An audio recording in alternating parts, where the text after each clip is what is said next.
నమస్తే. ప్రస్తుతం నాతో పాటు ఉన్నారు face clinics chief surgeon doctor Raghunath Reddy గారు. వారితో మాట్లాడదాం. రఘునాథ్ రెడ్డి గారు నమస్తే సార్. నమస్తే అండి. సార్, ఒక పర్సన్ నా మిత్రుడు ఉన్నారు. యాక్చువల్గా ఇతనికి హెయిర్ లాస్ అయింది. మీరు లైవ్లో చూస్తూ ఎంత హెయిర్ లాస్ అయింది, ఇతనికి ఎలాంటి ట్రీట్మెంట్ అవసరం అంటే ట్రాన్స్ప్లాంట్కి సంబంధించి ఎప్పటిలోగా అవసరం, ఇతని ఏజ్ బట్టి కూడా ఎలా ఉంటుంది, ఒకసారి నాకు ఎక్స్ప్లెయిన్ చేయండి సార్. జనరల్గా ఏంటంటే మనం ఫస్ట్ పేషెంట్ వచ్చినప్పుడు మనకి చాలా మందిలో ఒక typical characters of hair loss కనిపిస్తుంటాయి.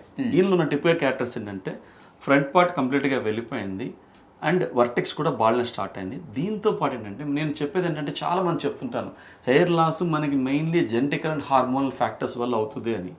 సో జెనెటిక్స్ వల్ల హెయిర్ లాస్ అవుతుంది, హార్మోన్ ఫ్యాక్టర్స్ వల్ల ఏ ఏజ్కి హెయిర్ లాస్ అవ్వాలని డిసైడ్ అవుతుంది అనమాట. సపోజ్ హార్మోన్ ఫ్యాక్టర్స్ ఎక్కువ ఉన్నాయి అనుకోండి, ఎర్లీ ఏజ్కే బాల్నెస్ వచ్చేస్తుంది. హార్మోన్ ఫ్యాక్టర్స్ తక్కువ ఉంటే కొంచెం స్లోగా డిలేడ్ ప్రాసెస్ ఉండొచ్చు.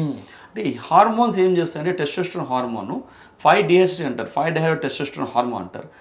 ఈ హెయిర్స్ కింద రూట్స్ ఉంటాయి స్కిన్ లోపల, ఆ రూట్స్ మీద యాక్ట్ చేసి ఆ రూట్స్కి బ్లడ్ సప్లైని కట్ డౌన్ చేసేస్తుంది, అంటే బ్లడ్ సప్లై తగ్గించేసి ఆ రూట్స్ని చిన్నగా చేస్తుంది. దాన్ని మినియేచరేషన్ అంటారు అనమాట. చిన్నగా చేసి స్లోగా చనిపోతుంటుంది అనమాట మన హెయిర్ అనేది.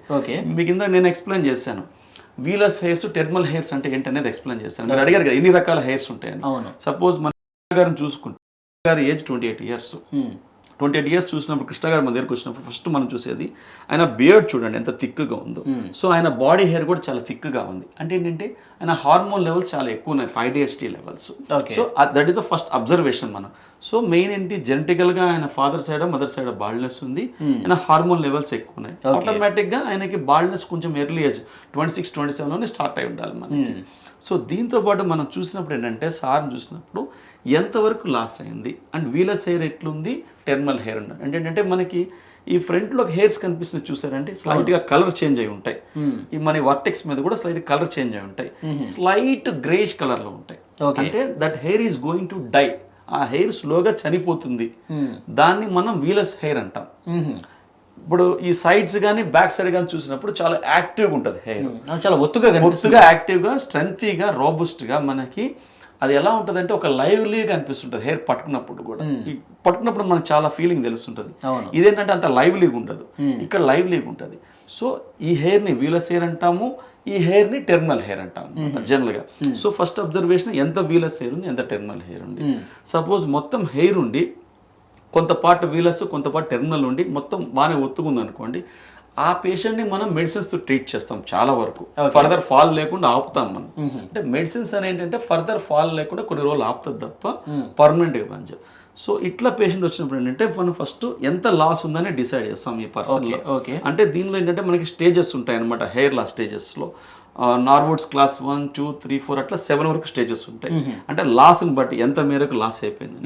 సో ఈ లాస్ను బట్టి మనకి ఎంత గ్రాఫ్ట్ తీసుకోవాలి, ఎన్ని గ్రాఫ్ట్ తీసుకోవాలి, ఎంత ప్లాన్ చేయాలని డిసైడ్ అవుతుంది. సపోజ్ దీన్ని చూసాను, దీన్ని నార్వుడ్స్ క్లాస్ 5 కింద డిసైడ్ చేసుకోవచ్చు మనం. ఎందుకంటే ఏంటంటే మనకి ఫ్రంట్ పార్ట్ ఆల్మోస్ట్ లాస్ అయిపోయింది. అంటే ఏంటంటే మనకి మినిమం 75 to 85% లాస్ అయితే ఆ కేసెస్ని మనం మెడిసిన్స్ యూజ్ చేయడం వల్ల ఇప్పుడు సార్ ఇదంతా థిన్ అయిపోయినాక ఈ 4 హెయిర్ గ్రో కావటం వల్ల పెద్దగా ఏం యూజ్ ఉండదు ఆయనకి, కవర్ కాదు, still he looks bald only.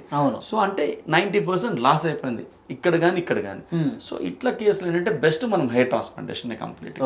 ఇక్కడ ఒక 65% లాస్ అయింది అనుకోండి, హెయిర్ బాగానే ఒత్తుగా ఉంది అనుకోండి, మనం మెడిసిన్స్ ట్రీట్ చేసుకోవచ్చు. సో దీని ఏంటంటే 90% పోయినట్టే, ఆల్మోస్ట్ 90% వెళ్ళిపోయినట్టే. ఇది వీలస్ హెయిర్ స్కిన్ కనిపిస్తుంది కదా మనకి నీట్ గా. కొంత పార్ట్ లో ఫ్రంట్ లో మాత్రమే ఒక 80% వెళ్ళిపోయి ఒక 15 to 20% ఉంటుంది అనమాట. రిమైనింగ్ ఇదంతా 90%. అంటే ఈ కేసులో మనం మెడిసిన్స్ వాడితే పెద్ద ఉపయోగం ఉండదు, 100% హెయిర్ ట్రాన్స్ప్లాంటేషన్ చేయాల్సింది. నెక్స్ట్ ఏంటంటే ఫస్ట్ కేసు చూసుకుంటాం, అనాలిసిస్ చేసుకుంటాం. నెక్స్ట్ సార్ డోనర్ ఏరియా ఎట్లా ఉంది. డోనర్ ఏరియా అంటే మనం బ్యాక్ సైడ్ ని తీసుకుని మనం ఫ్రంట్ లో ప్లాంట్ చేస్తాం కాబట్టి ఇవి రూట్స్ మనకి ఈ రూట్స్ ఎలా ఉన్నాయనే చూసుకుంటాం. సార్ రూట్స్ చాలా ఒత్తుగా ఉన్నాయి, కర్లీ హెయిర్. సో మనం కర్లీ హెయిర్ పెడితే కర్లీ హెయిర్ వస్తుందండి, స్ట్రైట్ హెయిర్ పెడితే స్ట్రైట్ హెయిర్ వస్తుంది. మన హెయిర్ ఎట్లుందో అట్లే వస్తుంది మనకి పెట్టింది. సో సార్కి ఏంటంటే మినిమం నా దృష్టిలో ఫ్రంట్ పార్ట్ ఈ వర్టెక్స్ కవర్ కావాలి అంటే యాజ్ ఆన్ యావరేజ్ మినిమంగా 3,500 గ్రాఫ్ట్స్ కావాల్సి ఉంటుంది, అంటే 3,500 గ్రాఫ్ట్స్ కావాల్సి ఉంటుంది. ఆ గ్రాఫ్ట్స్ అన్ని బ్యాక్ సైడ్ నుంచి వస్తాయి మనకి, తీసుకొని వాడిని ఫ్రంట్ లో మనం ప్లాంట్ చేస్తాం. సార్ ఇప్పుడు అంత పెద్ద మొత్తంలో బ్యాక్ సైడ్ నుంచి తీసుకోవడం వల్ల వెనకాల ఏమి ఎఫెక్ట్ కాదంటారా? లేదండి, మనం ఏంటంటే మన రూల్ ఏంటంటే హెయిర్ ట్రాన్స్ప్లాంటేషన్ కాన్సెప్టే ఒక రూల్ మీద డిపెండ్ అయి ఉంటుంది. 35% hair is enough to give a natural look. అంటే మనకి న్యాచురల్ లుక్ ఇచ్చేదానికి 100కి 35% హెయిర్ చాలు మనకి. Not the density, what I'm saying, ఆ డెన్సిటీ గురించి మాట్లాడలేదు. న్యాచురల్ లుక్ అంటే ఫ్రంట్ నుంచి బ్యాక్ వరకు కంప్లీట్గా 35% హెయిర్తో కవర్ అయితే మనకి పల్చగా ఉన్నా కూడా ఎప్పుడు ఆ యంగ్ లుక్ అనేది మనకి పోదు.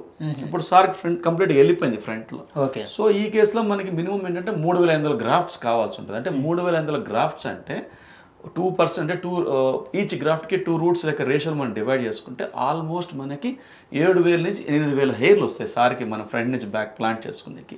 ఇక్కడి నుంచి ఈ సార్కున్న డెన్సిటీ ప్రకారం మనం లైఫ్ టైంలో 6 నుంచి 6,500 హెయిర్ రూట్స్ తీసుకోవచ్చు మనం. సో మనకి ప్రజెంట్గా కావాల్సింది 3,500 మాత్రమే. ఓకే. సో ఫ్రంట్లో ఒక 2,000 నుంచి 2,500 వరకు మనం ప్లాంట్ చేసుకోవచ్చు. ఇక్కడ ఒక 1,500 వరకు ప్లాంట్ చేసుకోవచ్చు. సో ఒక 3,500 ఈజ్ గుడ్ అనమాట. సార్ ఇప్పుడు ఈ ఫ్రంట్ ఏరియాలో మీరు ప్లాన్ చేస్తారు, తర్వాత ఈ వర్టెక్స్ ఏరియాలో ప్లాన్ చేస్తారు. ఇట్లా ప్లాన్ చేయడం వల్ల మధ్యలో ఏమి మీరు కదిలించరు. సో ఆర్టిఫిషియల్ గా ఏమైనా అనిపిస్తుందా, న్యాచురల్ ఏమనిపిస్తారు? ఎందుకంటే మనం ఆయన హెయిర్ తీసుకుని ఆయనకు పెడుతున్నాం, కొత్త హెయిర్ ఏం పెట్టట్లేదు. సో ఆయన హెయిర్ ఆయనకి సేమ్ కర్లీ హెయిర్ ఇస్తాము, సేమ్ విడ్త్ హెయిర్ ఇస్తాం కాబట్టి అదే గ్రో అవుతుంటది. మనకేంటంటే మన మెయిన్ కాన్సెప్ట్ మనం చూసినప్పుడు ఏంటంటే మన మెయిన్ థింగ్ ఏంటంటే పోయిన పార్ట్ మనం ప్లాన్ చేసుకోవాలి, ఉన్న హెయిర్ ని మనం సేవ్ చేసుకోవాలి. ఎందుకంటే ఈ సెంట్రల్ పార్ట్ లో హెయిర్ ఉంది, ఆల్మోస్ట్ ఒక 30 to 35% హెయిర్ ఉంటుంది.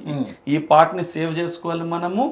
అండ్ ఈ సైడ్స్ కూడా వెళ్ళిపోతాయి ఇన్ ఫ్యూచర్ లో, బ్యాక్ సైడ్ కూడా క్రౌన్ పార్ట్ కిందకి వెళ్తుంది. సో ఈ యూ షేప్ ప్యాటర్న్ ని మనం సేవ్ చేసుకోవాలి, ఈ సెంట్రల్ పార్ట్ హెయిర్ ని మనం సేవ్ చేసుకోవాలి. ఇది సేవ్ చేసుకొని ఆయన ఒక యంగ్ లుక్ తీసుకొని రావాల్సి ఉంటుంది. సో ప్లాంటెడ్ హెయిర్ కి మనకి ఏం మెడికేషన్ అవసరం లేదు, మనం ప్లాంట్ చేసిన hair life long grow అవుతుంటది.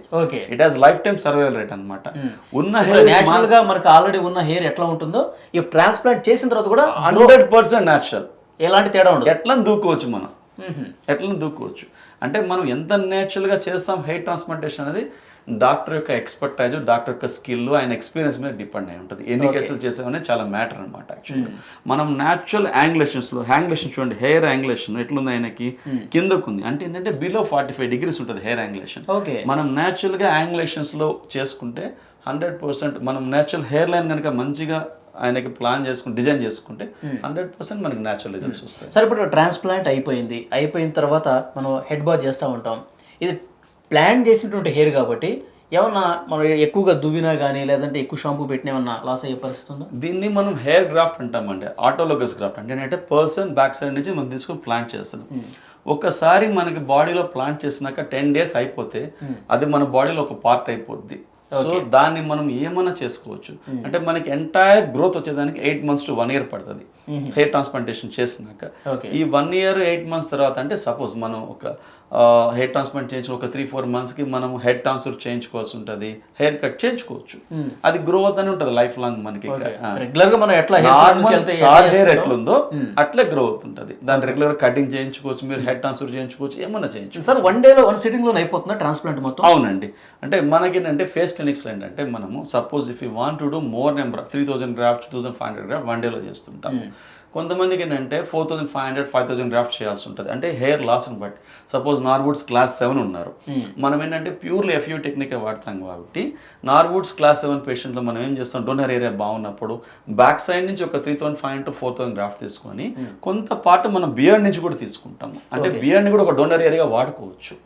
So ఈ కేసులో మనం అవసరం లేదు. ఎందుకు, మనకి కావాల్సిన ప్లాంట్ చేసిన ఏరియా తక్కువగా ఉంది అండ్ డోనర్ ఏరియా చాలా బాగుంది కాబట్టి మనం తీసుకోవచ్చు. లాస్ట్ స్టేజ్ క్లాస్ 7 అంటే వాళ్ళకి 5,500 నుంచి 6,000 కావాల్సి ఉంటుంది గ్రాఫ్ట్స్ ఎక్కువగా. అప్పుడు ఏంటంటే మనం వాళ్ళకి లాస్ట్ స్టేజ్ వాళ్ళకి సరిపోదు బ్యాక్ సైడ్ డోనర్ ఏరియా, సరిపోనప్పుడు బియర్డ్ నుంచి ఒక 1,000 కానీ ఒక 1,200 కానీ తీసుకుంటాం. ఓకే సార్, ఇప్పుడు ట్రాన్స్ప్లాంట్ అయిపోయిన తర్వాత మెడిసిన్స్ వాడాల్సిన అవసరం ఉందా ఏమన్నా? సార్ ట్రాన్స్ప్లాంట్ అయిపోయినాక ఏంటంటే మనము ఈ పెట్టిన హెయిర్ ఫాస్ట్ గ్రో అయ్యేదానికి అండ్ పెట్టింది బాగా టేకప్ అయ్యేదానికి ఏంటంటే మనం ఒక ట్యాబ్లెట్ కానీ వాడతాము. అంటే మనకి ఉన్న హెయిర్ ఆగుతుంది, అంటే మనకు ఆల్రెడీ ఎగ్జిస్టింగ్ హెయిర్ పడిపోకుండా ఉంటుంది. ఓకే. ప్లస్ మన ప్లాంటెడ్ హెయిర్కి గుడ్ న్యూట్రిషన్ సప్లై, అంటే గుడ్ బ్లడ్ సప్లై వస్తుంది ఫస్ట్. గుడ్ బ్లడ్ సప్లై వల్ల గుడ్ న్యూట్రిషన్ ఉండి మనకి పెట్టిన హెయిర్ కూడా టేకప్ బాగుంటుంది. ఓకే. సో ఒక 6 months వరకు కంపల్సరీగా మనం పెట్టిన హెయిర్ గ్రో అయ్యేదానికి మాత్రమే మనం మెడికేషన్ వాడతాం. ఆ తర్వాత మన ప్లాంటెడ్ హెయిర్కి ఏ మెడికేషన్ అవసరం, లైఫ్ లాంగ్ గ్రో అవుతుంటుంది. మనం ఏమి మెయింటైన్ చేస్తాం అవసరం. It grows as natural as your old existing hair.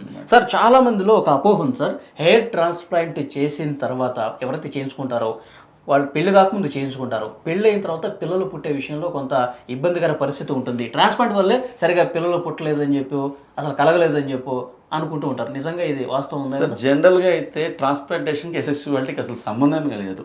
కానీ చాలా మంది అడుగుతుంటారు ఈ క్వశ్చన్. యాక్చువల్గా మనం హెయిర్ ట్రాన్స్ప్లాంటేషన్ చేసుకుంటే దానివల్ల ఏమైనా పిల్లలు పుట్టరని అడుగుతుంటారు. హెయిర్ ట్రాన్స్ప్లాంటేషన్కి పిల్లలు పుట్టేదానికి అసలు సంబంధమే లేదు.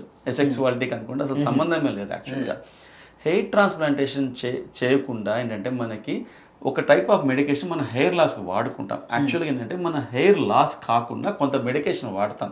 సపోజ్ ఒక పర్సన్ వచ్చారనుకోండి మన దగ్గరికి, బాల్డ్ లేకుండా హెయిర్ బాగుంది, హెయిర్ బాగున్నప్పుడు ఏం చేస్తామంటే మనం ఒక లోషన్, మినాక్సిల్ అని ఒక లోషన్ కాకుండా ఫినస్ట్రైడ్ అని ఒక ట్యాబ్లెట్ ఇస్తాము. ఈ ఫినస్ట్రైడ్ వల్ల 98% గుడ్ ఎఫెక్ట్స్ ఉంటాయి. ఓకే. దానిలో ఒక స్టాటిస్టిక్స్ అనాలిసిస్ అనమాట మనకి. ఇది ఒక 1.8% మాత్రమే ఈ ఫినస్ట్రైడ్ వాడిన వాళ్ళలో ల్యాక్ ఆఫ్ సెక్సువల్ ఇంట్రెస్ట్, పిల్లలు పుట్టపోవటం కాదు, ల్యాక్ ఆఫ్ లిబిడో అంటారనమాట, అండ్ ఎరెక్షన్ ప్రాబ్లమ్స్ వస్తుంటాయి. ఒక 1.8% అంటే 98%కి అది చాలా యూజ్ అవుతుంది. సో 98% పేషెంట్స్లో ఏ ప్రాబ్లం ఉండదు. 1 in 1 lakh మాత్రమే ఈ అన్డిజైరబుల్ ఎఫెక్ట్ వస్తుంది అనమాట, సెక్సువల్ ఇంట్రెస్ట్ ల్యాక్ అవటం అనేది.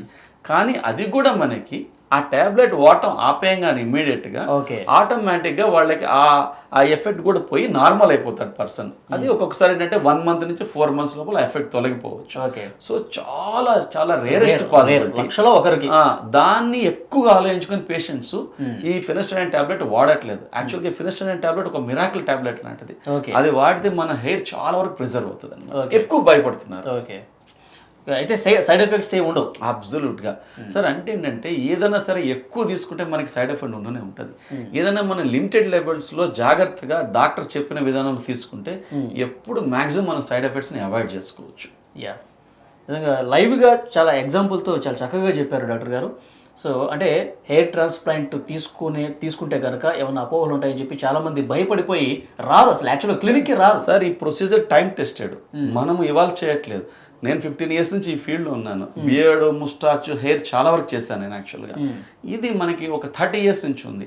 అది ఇంప్రూవ్ రిఫైన్ అవుతా వచ్చిందనమాట. ఇప్పుడు ఏంటంటే పీక్ స్టేజ్లో ఉంది. మనం వాడే మెషినరీ కానీ ఇన్స్ట్రుమెంట్స్ కానీ విచ్ ఈస్ ఆల్మోస్ట్ నేచురల్ రిజల్ట్స్కి మనం రీచ్ అవుతున్నాం అనమాట. సార్ పర్టికులర్గా ఈ కేసులో ఎప్పటిలోగా మనం ట్రాన్స్ప్లాంట్ చేసుకుంటే బెటర్ అంటారు? సార్ ట్రాన్స్ప్లాంటేషన్ అనేది ఇండివిజువల్ చాయిస్. జనరల్గా ఏంటంటే మనం చిన్నగా ఒక 5 mm 1 centimeter వెళ్ళిపోయినంత వరకు మనం చేయం యాక్చువల్గా. సో ఈ కేసులో ఏంటంటే యాజ్ సూన్ యాజ్ పాసిబుల్ చేయించుకోవడం బెస్ట్ ఆప్షన్ మనకి. ఇప్పుడు పర్సన్ ఎందుకు చేయించుకుంటారు హెయిర్ ట్రాన్స్ప్లాంటేషన్? తను అందంగా ఉండాలని చేసుకుంటారు. హెయిర్ అనేది మనకు అందంలో ఒక పార్ట్ అనమాట. సో కొంతమంది ఏంటంటే మాకు అవసరం లేదన్నప్పుడు చేయించుకోవాల్సిన అవసరం లేదు. కానీ నాకు కావాలి, నేను అందంగా ఉండాలి, నాకు హెయిర్ ట్రాన్స్ప్లాంటేషన్ వల్ల నాకు హెయిర్ రావాలి అని ఫీల్ అయినప్పుడు compulsory as soon as possible చేయించుకునేది బెస్ట్ ఆప్షన్ మనకి. థ్యాంక్ యూ సార్, చాలా చక్కగా ఎక్స్ప్లెయిన్ చేశారు. Thank you.